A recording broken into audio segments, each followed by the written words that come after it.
नमस्कार दोस्तों 2025 का साल ये बिहार के लिए चुनावी साल है। बिहार में चुनाव होने हैं। नीतीश कुमार, चिराग पासवान, जीतन राम मांझी, उपेंद्र कुशवाहा और भारतीय जनता पार्टी, ये एक अलायंस है जो अभी नजर आ रहा है।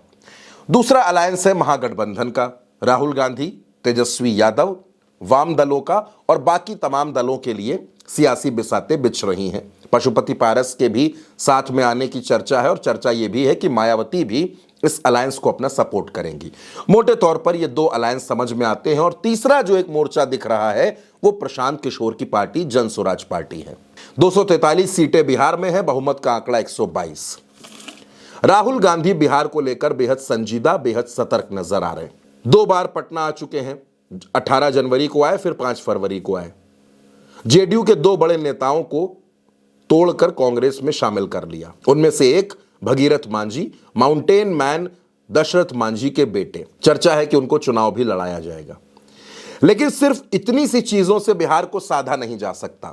इतनी सी तैयारियों से बिहार के रण में नीतीश कुमार और भारतीय जनता पार्टी को हराया नहीं जा सकता।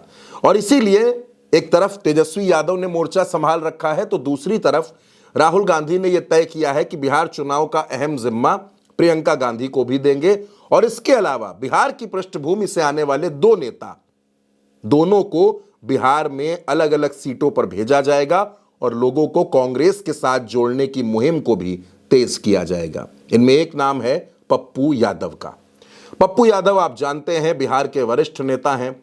2024 के लोकसभा चुनाव में पूर्णिया से चुनाव जीतकर आए हैं और 1-2 बार नहीं बल्कि 6 बार के सांसद हैं। उसके पहले विधायक भी रहे हैं। उनकी पत्नी रंजीत रंजन भी कांग्रेस की सांसद हैं, राज्यसभा की सांसद हैं। यानी पप्पू यादव की अगर अब मैं आपसे बात करूं तो पूर्णिया में, सुपौल में और उसके आसपास की जो पूरी बेल्ट है, या फिर आप ये कह लीजिए कि सीमांचल में, कोसी के इलाके में पप्पू यादव की एक धाक है।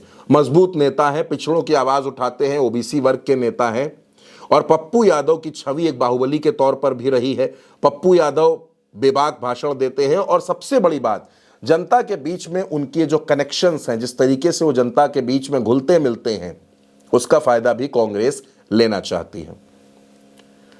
पप्पू यादव वो शख्स हैं जिन पर राहुल गांधी ने विश्वास करके उनको बिहार की जिम्मेदारी देने का मन बनाया है। और दूसरा नाम है युवाओं के बीच में बेहद लोकप्रिय फायर ब्रांड नेता कन्हैया कुमार का। कन्हैया कुमार आप जानते हैं लोकसभा चुनाव लड़ चुके हैं, हालांकि हार गए, चुनाव जीत नहीं सके, लेकिन कन्हैया कुमार बिहार के युवाओं के बीच में बेहद लोकप्रिय हैं। हालांकि देश के युवाओं के बीच में उनकी लोकप्रियता है। लोग कन्हैया कुमार के भाषण सुनते हैं, बेबाक अंदाज में, बड़े आक्रामक तरीके से वो भारतीय जनता पार्टी पर हमला बोलते हैं।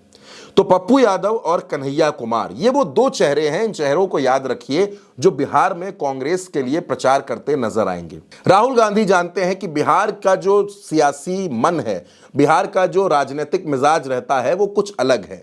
बिहार की राजनीति दिल्ली, हरियाणा, महाराष्ट्र, इन तमाम राज्यों से अलग है। कहा यह जा रहा है कि राहुल गांधी, तेजस्वी यादव के बीच में यह रणनीति भी बन रही है कि बिहार में जेएमएम को भी कुछ सीटें दी जाए। जेएमएम यानी कि झारखंड मुक्ति मोर्चा, झारखंड में सरकार है, 3 से 4 सीटें जेएमएम को देने पर भी विचार किया जा रहा है, मंथन चल रहा है। यानी बिहार को लेकर जो कील कांटे हैं वो पूरी तरीके से मजबूत किए जा रहे हैं कि किसी भी मोर्चे पर महागठबंधन कमजोर ना रहे। एक तरफ तेजस्वी यादव है जो लगातार वादे कर रहे हैं, लगातार जनता के बीच हैं। दूसरी तरफ राहुल गांधी हैं, प्रियंका गांधी हैं और अब पप्पू यादव और कन्हैया कुमार को भी चुनावी रण में उतारने पर मंथन चल रहा है। लगभग तय हो चुका है, बस आधिकारिक घोषणा इसकी बाकी है, ऐलान होना बाकी है। पप्पू यादव और कन्हैया कुमार, ये जो कॉम्बिनेशन बनेगा बिहार की राजनीति में दोस्तों, युवा नेता और अनुभवी नेता का, दोनों का कॉम्बिनेशन महागठबंधन को मजबूत करने के लिए, महागठबंधन को ताकत देने के लिए बड़ा मददगार साबित हो सकता है। और खास तौर पर ओबीसी वर्ग के बीच में उनको महागठबंधन के साथ जोड़ने के लिए ये मास्टर स्ट्रोक भी बन सकता है। तो दोस्तों, पप्पू यादव और कन्हैया कुमार, ये 2 चेहरे हैं और ये 2 चेहरे बिहार में कहीं भी किसी भी जिले में, किसी भी प्रखंड में, किसी भी विधानसभा में ये दो चेहरे ऐसे नहीं हैं जिनको अपना परिचय बताना पड़े, जिनको अपना नाम बताना पड़े। हर कोई इनको जानता है, इनके चेहरे से परिचित है, इनके अंदाज से परिचित है। तो राहुल गांधी ने ये जो पॉइंट निकाला है, राहुल गांधी ने जो मंथन करके ये तय किया है कि पप्पू यादव और कन्हैया कुमार इनको जिम्मेदारियां दी जाए, राहुल और प्रियंका का ये दांव कांग्रेस और महागठबंधन के लिए कितना फायदेमंद साबित होगा ये तो खैर बिहार में आने वाला वक्त बताएगा। लेकिन फिलहाल कांग्रेस ने जिस तरीके से बिहार को लेकर बिल्कुल सीरियस होकर सोचना शुरू किया है, तैयारियां शुरू की हैं, ये भारतीय जनता पार्टी के लिए दोस्तों एक बड़ी टेंशन हो सकती है। तो इस खबर के बारे में आपकी जो भी राय हो, आप अपनी राय कमेंट बॉक्स में हमें जरूर बताइएगा और उल्टा चश्मा यूसी को सब्सक्राइब करना बिल्कुल मत भूलिएगा।